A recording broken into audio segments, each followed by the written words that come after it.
সবাইকে স্বাগত জানাচ্ছি নিউজ 24 সংবাদে। পুরো আয়োজনে আপনাদের সঙ্গে আছি আমি আসিফ টিপু। দেখছিলেন সংবাদ শিরোনাম, এবারে বিস্তারিত। ঢাকার উদ্দেশ্যে লন্ডন ছেড়েছে বিএনপি চেয়ারপারসন খালেদা জিয়াকে বহনকারী বিশেষ এয়ার অ্যাম্বুলেন্স। এর আগে বাসা থেকে নিজে গাড়ি চালিয়ে মাকে হিথ্রো বিমানবন্দরে পৌঁছে দেন ছেলে তারেক রহমান।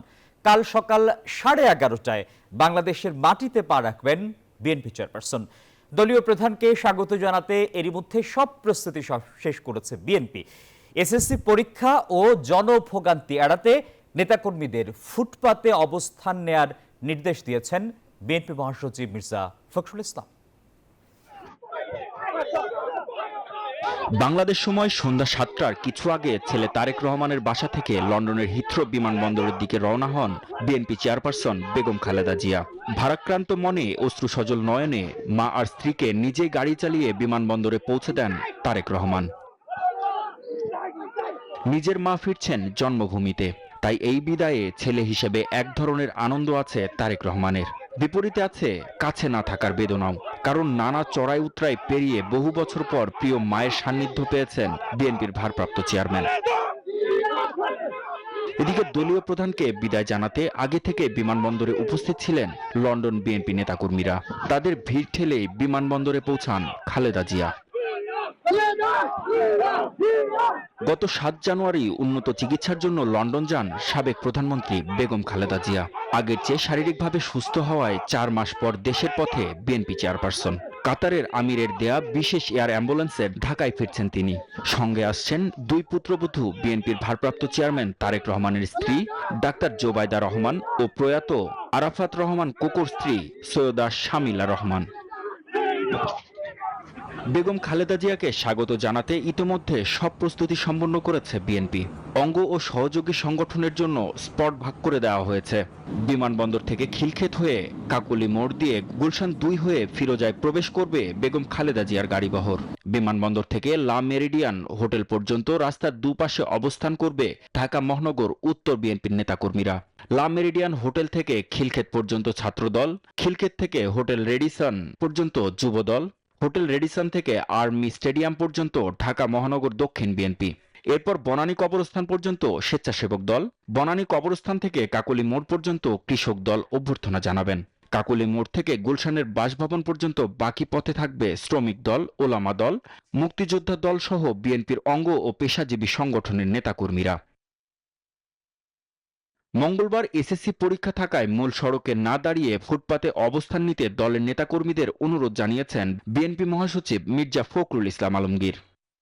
পুলিশ কর্তৃপক্ষকে বলতে চাই, তারা যেন রাস্তায় কাউকে দাঁড়াতে না দেন। বিশেষ করে বিএনপির অঙ্গ সংগঠনের নেতাকর্মী এবং ঢাকা সিটি নেতাকর্মীদের কাছেও আমি আবেদন রাখতে চাই যে তারা এই ব্যাপারটাতে বিশেষ নজর দেবেন এবং কোন রকমের রাস্তায় যেন কেউ না দাঁড়ায়, ট্রাফিক বিঘ্নিত না করে, যাতে করে পরীক্ষার্থীদের কোনো অসুবিধা হয়।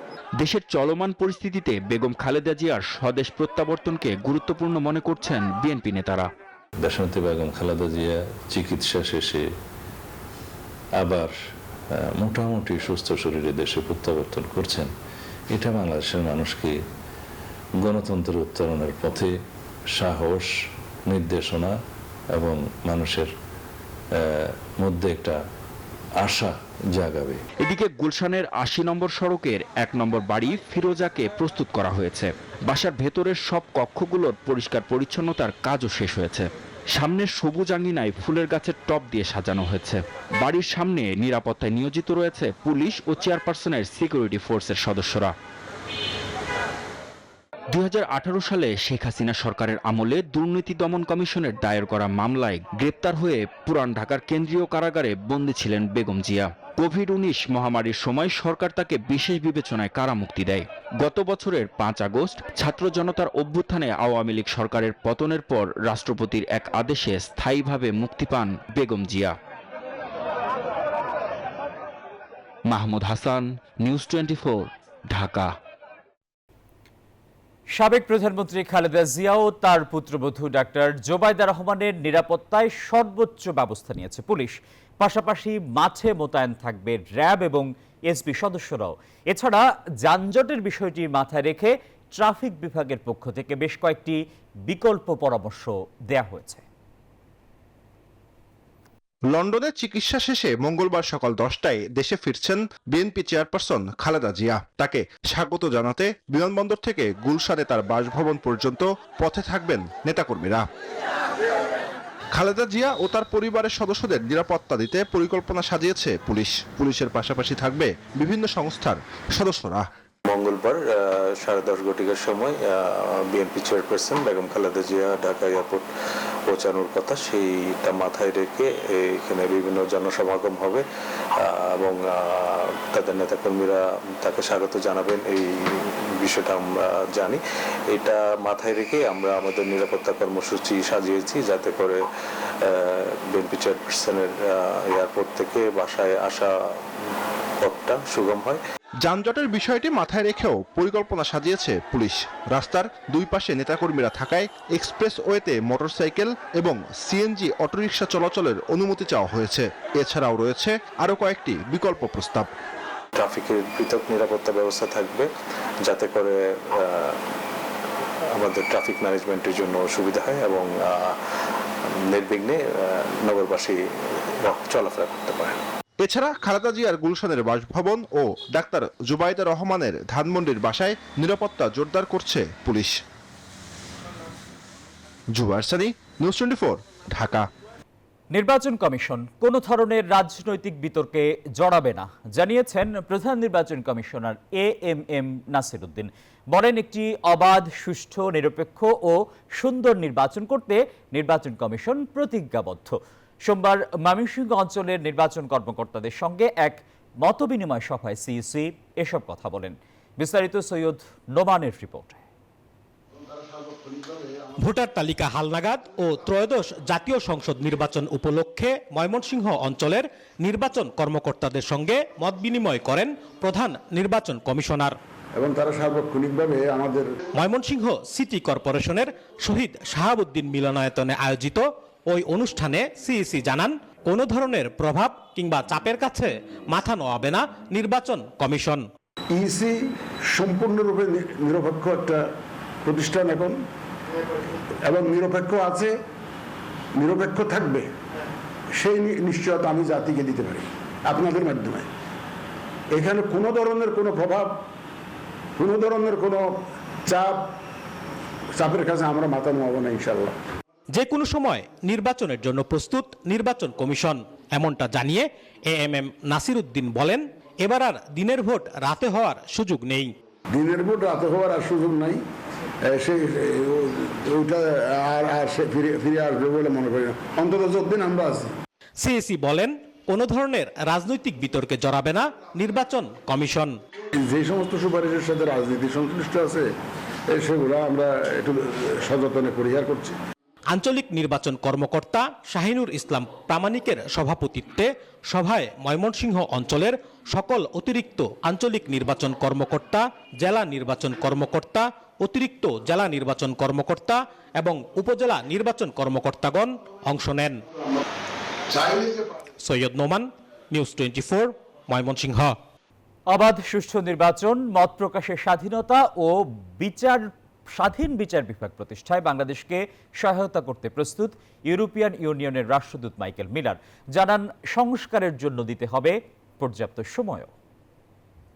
Try to identify where the European Union can be most helpful in supporting the conduct of the elections in line with international standards. So that's where we are. We absolutely want the elections, when they are held, to be ones that we can look at and say, this is free and fair, the result is entirely credible, and thank you. And we want to be part of that success story because it will be, if you like, a very significant milestone.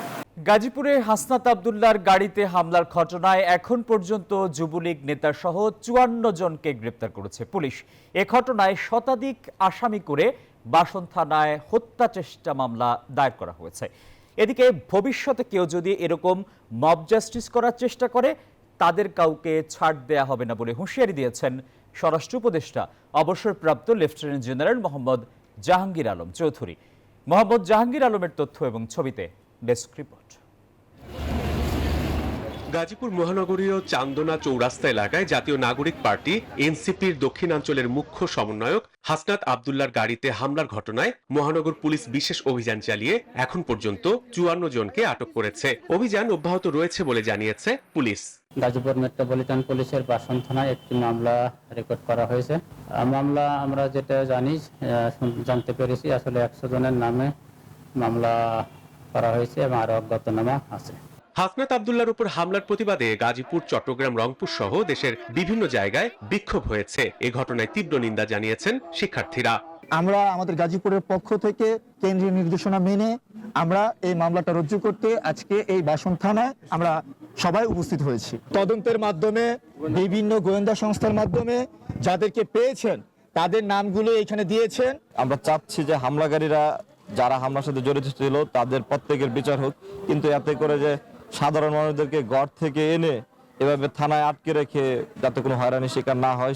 এদিকে এই ঘটনায় স্বরাষ্ট্র উপদেষ্টা বলেছেন, ভবিষ্যতে কেউ যদি এরকম মব জাস্টিস করার চেষ্টা করে তাদের কাউকেই ছাড় দেওয়া হবে না। ঘটনা ঘটার আগেই যাতে মব জাস্টিসদের ধরা হয় সে ব্যাপারে নির্দেশনাও দেওয়া হয়েছে।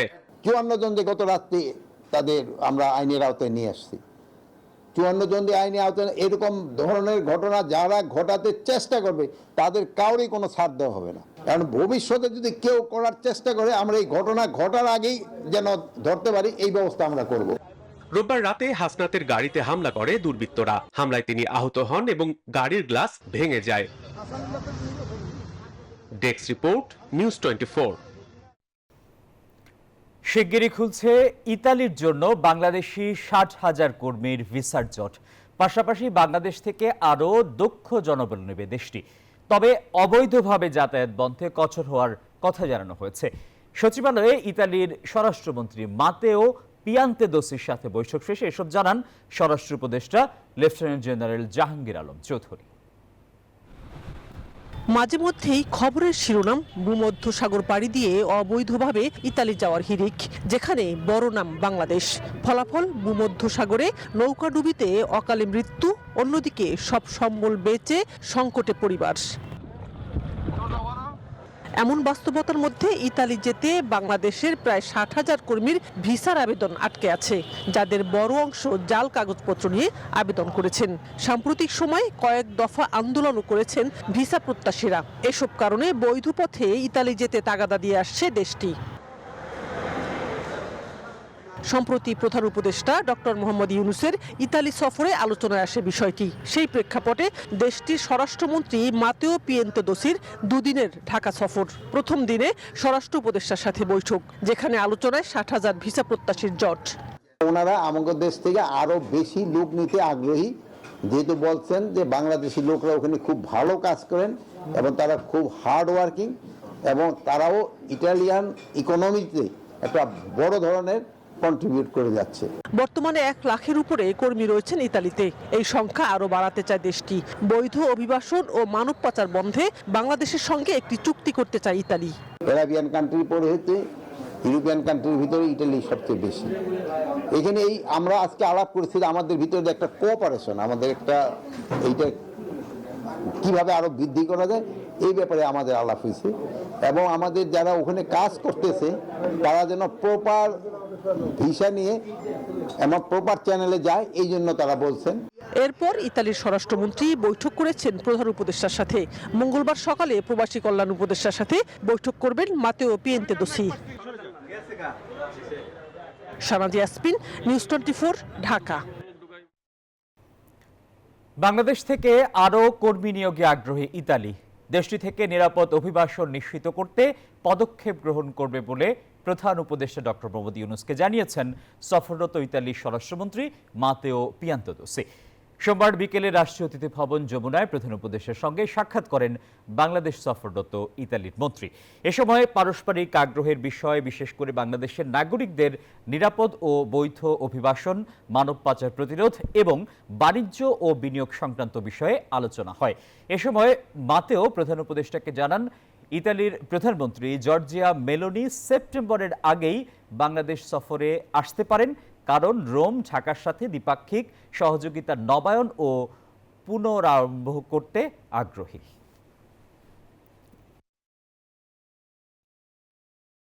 রাজধানীর বেইলি রোডে ক্যাপিটাল সিরাজ টাওয়ারে লাগা আগুন নিয়ন্ত্রণে এসেছে। ফায়ার সার্ভিসের 9টি ইউনিটের চেষ্টায় সন্ধ্যা 7:47 আগুন নিয়ন্ত্রণে আসে। সোমবার সন্ধ্যা 7টার দিকে অগ্নিকাণ্ডের ঘটনা ঘটে। এ সময় ফায়ার সার্ভিসের তৎপরতায় ভবনের ছাদ থেকে 18 জনকে জীবিত উদ্ধার করা হয়। এর মধ্যে পুরুষ 7 জন, মহিলা 9 জন এবং শিশু 2 জন। আগুনের খবর পাওয়ার পর ফায়ার সার্ভিসের 6টি ইউনিট ঘটনাস্থলে পৌঁছে আগুন নিয়ন্ত্রণে কাজ শুরু করে। পরে আরও 3টি ইউনিট যোগ দেয়।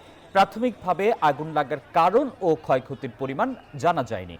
এর আগে গত বছর রাজধানীর বেইলি রোডের গ্রিন কোজি কটেজ নামের বহুতল ভবনে ভয়াবহ অগ্নিকাণ্ডের ঘটনা ঘটে।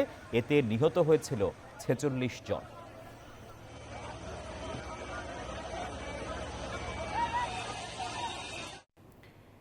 ব্রাহ্মণবাড়িয়ার কসবা সীমান্তে বিএসএফের গুলিতে সাকিব নামে এক বাংলাদেশি যুবক নিহত হয়েছে।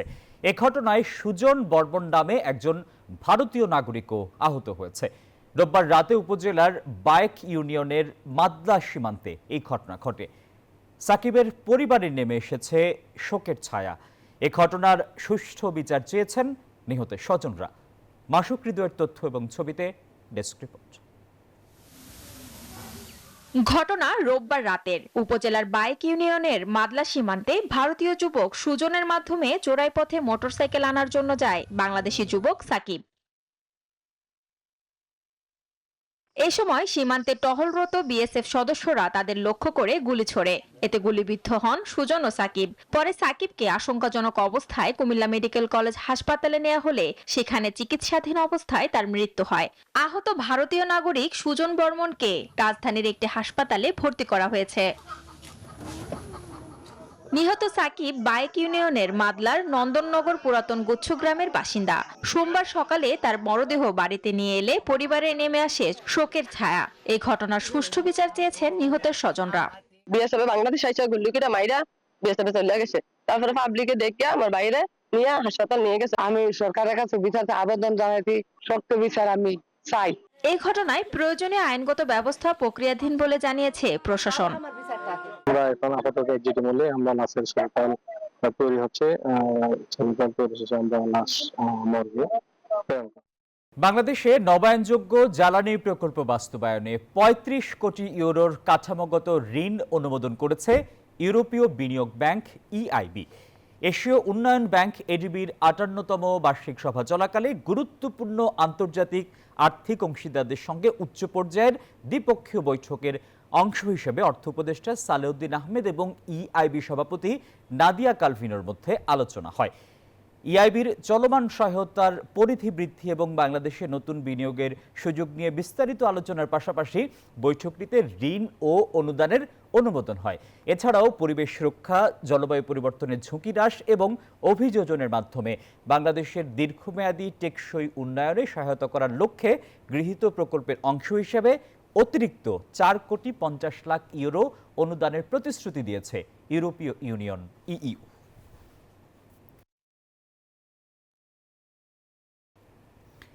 যুক্তরাষ্ট্রের বাইরে তৈরি হওয়া সিনেমার উপর 100% শুল্ক বসানোর ঘোষণা দিয়েছেন মার্কিন প্রেসিডেন্ট ডোনাল্ড ট্রাম্প।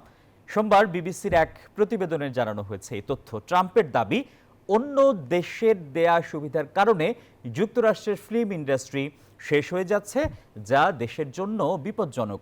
প্রেসিডেন্ট চান চলচ্চিত্র আবার যুক্তরাষ্ট্রে তৈরি হোক। এই সিদ্ধান্তের ফলে বিভিন্ন দেশের সঙ্গে যুক্তরাষ্ট্রের বাণিজ্য বিবাদ আরও বৃদ্ধি পেল। এর জেরে বিশ্ব অর্থনীতিতে প্রভাব পড়তে পারে এবং জিনিসপত্রের দামও বাড়তে পারে বলে আশঙ্কা করা হচ্ছে। কাশ্মীর হামলার প্রেক্ষাপটে ভারত ও পাকিস্তানের মধ্যে উত্তেজনা চরমে পৌঁছেছে। চলছে পাল্টাপাল্টি কঠোর হুঁশিয়ারি। পাকিস্তানের সেনাবাহিনী যে কোনো আগ্রাসনের যোগ্য জবাব দিতে সম্পূর্ণ প্রস্তুত বলে জানিয়েছে, যদিও দেশটি শান্তি চায়। অন্যদিকে ভারতের প্রতিরক্ষা মন্ত্রী রাজনাথ সিংও হুঁশিয়ারি উচ্চারণ করে বলেছেন, ভারতের দিকে কুদৃষ্টি দিলে দেয়া হবে কঠোর জবাব। এমন উত্তপ্ত পরিস্থিতির মধ্যেই পাঞ্জাবের সেনা ঘাঁটিতে ব্ল্যাকআউট মহড়া চালিয়েছে নয়াদিল্লি। আজ রুদ্ধদ্বার বৈঠকে বসতে চলেছে জাতিসংঘের নিরাপত্তা পরিষদ। কাশ্মীর উপত্যকায় সাম্প্রতিক হামলার পর থেকেই উত্তপ্ত হয়ে উঠেছে ভারত পাকিস্তান সম্পর্ক। কথার লড়াইয়ে কেউ কাউকে 1 ইঞ্চিও জমি ছাড়তে নারাজ।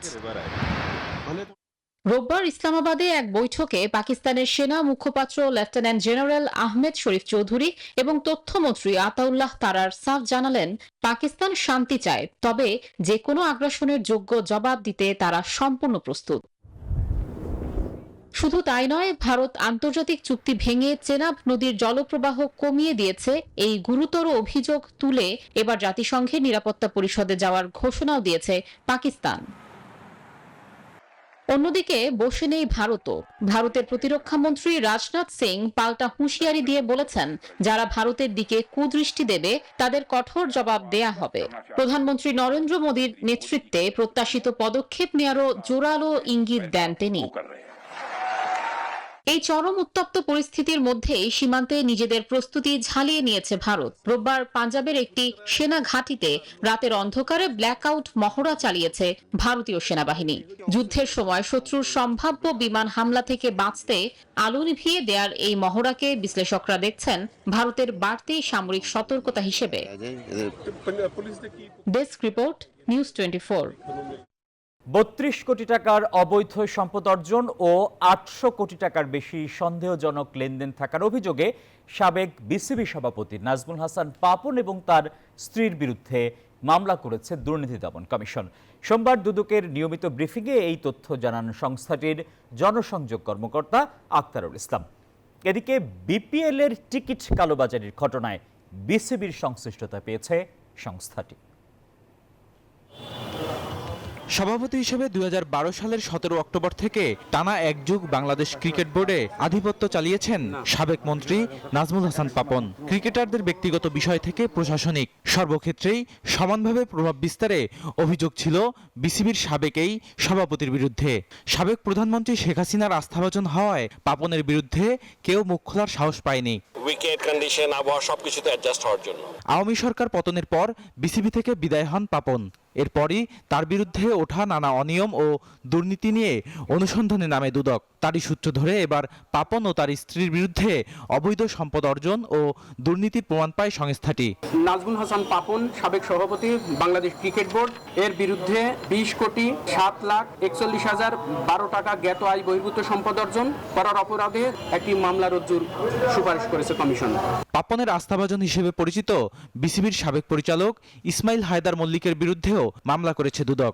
ইসমাইল হায়দার মল্লিক এর বিরুদ্ধে 3,70,12,481 টাকা জ্ঞাত আয় বহির্ভূত সম্পদ অর্জনের অপরাধে সংশ্লিষ্ট ধারায় আরেকটি মামলা রুজুর সিদ্ধান্ত নিয়েছে। এদিকে গত 10 আসরে বিপিএলে টিকিট বিক্রিতে অনিয়ম ও মুজিববর্ষ উদযাপনের নামে অর্থ আত্মসাতের অভিযোগে গত 15ই এপ্রিল বিসিবিতে অভিযান চালায় দুদক। সম্প্রতি ওই ঘটনার প্রতিবেদন কমিশনে দাখিল করা হয়েছে বলেও জানায় সংস্থাটির এই কর্মকর্তা। আমাদের এনফোর্স টিম একটা অভিযান পরিচালনা করছিল বিশেষ করে বিপিএল এর জালিয়াতির বিষয়ে। রিপোর্ট ইতিমধ্যে কমিশনে সাবমিট করেছেন, হয়তো কয়েকদিনের মধ্যে আপনারা এই বিষয়ে জানতে পারবেন। এছাড়া বিসিবি সভাপতি নাজমুল হাসান পাপন সহ বোর্ডের বিগত কমিটির একাধিক কর্মকর্তার নানা অনিয়ম ও দুর্নীতি সন্ধানে আরও একটি উচ্চ পর্যায়ের অনুসন্ধান চলমান রয়েছে বলেও জানায় দুদক। বদরুল আলম শাওন, নিউজ 24, ঢাকা। আর এই ছিল নিউজ 24 সংবাদের এখনকার আয়োজন। আরও সংবাদ ও বিশ্লেষণ জানতে ভিজিট করুন news24bd.tv। এতক্ষণ আমাদের সঙ্গে থাকায় সবাইকে ধন্যবাদ।